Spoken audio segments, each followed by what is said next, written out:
naglabas ang Movie and Television Review and Classification Board ng 14 days na preventive suspension order laban sa dalawang programa ng Sunshine Media Network International o SMNI, isang media company na pagmamay-ari ni Kibuloy. Sa isang pahayag, nag-issue ang MTRCB ng suspensyon laban sa SMNI programs na Laban Kasama ang Bayan at Gikan sa Masa, Para sa Masa, kung saan epektibo umano ito nitong Lunes, December 18.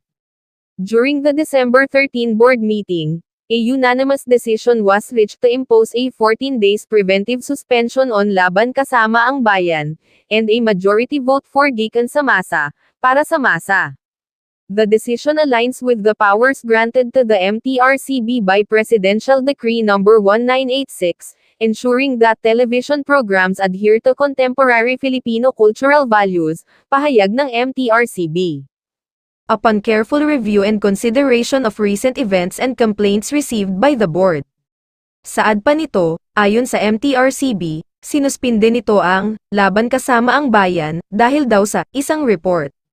Samantala, sinuspinde rin ng ahensya ang Gikan sa Masa, Para sa Masa, dahil naman umano sa mga nang-guests ng show sa dalawang episodes nito, tila sunod-sunod na ang pagdaos-dos ng nasabing estasyon.